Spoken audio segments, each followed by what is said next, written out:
నువ్వు బలంగా ఉన్నంత వరకు నీ జోలికి ఎవడూ రాడు. నిన్ను బలహీనపరచడానికి ప్రతి ఒక్కడు ప్రయత్నిస్తాడు. అది గుర్తుపెట్టుకోవాల్సినటువంటి అంశం. భారతదేశాన్ని బలహీనపరచడానికి మనకి తెలియకుండానే మన దేశంలో ఉన్నటువంటి రాజకీయ పార్టీలు వాళ్ళకు కూడా తెలియకుండాను తెలిసి రాజ్యాధికారం కోసం చేస్తున్నారు తప్పులు తెలియదు, కానీ విదేశీ కుట్రలలో పాలు పంచుకుంటున్నారు. ఈ దేశంలో అస్థిరత సృష్టించే ప్రయత్నం చేస్తున్నారు. వాళ్ళు చూడండి, బంగ్లాదేశ్లో ఓ పక్కన రెచ్చగొట్టినటువంటి పాకిస్తాన్ జాగ్రత్తగా తన బేస్ పెంచుకుంది. ఒకప్పుడు 20% మంది పాకిస్తాన్ మద్దతిస్తుంటే వాళ్ళు 40% మంది మద్దతిస్తున్నారు. ఏ పాకిస్తాన్కి వ్యతిరేకంగా ఏర్పడిందో ఆ దేశంలో ఇవాళ పాకిస్తాన్ అనుకూల వాతావరణం ఏర్పడింది.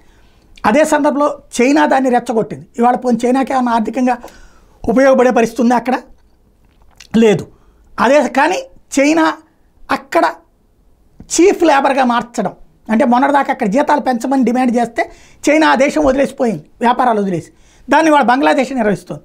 ఇప్పుడు చీఫ్ లేబర్ రాలేదు కాబట్టి ఆ దేశాన్ని నాశనం చేసింది చైనా. దానివల్ల బలైపోయింది బంగ్లాదేశ్లో ఉన్నటువంటి వస్త్ర వ్యాపారాలు, ప్రపంచానికి రెడీమేడ్ సరఫరా చేసింది.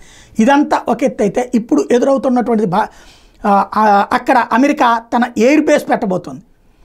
అక్కడ ఉన్నటువంటి బంగ్లాదేశ్ సైన్యం సహకరిస్తుంది. ఎందుకంటే పాకిస్తాన్ నమ్మట్లేదు, అది రేపో మాపో పాకిస్తాన్ సర్వనాశనం అవుతుందని నమ్ముతోంది.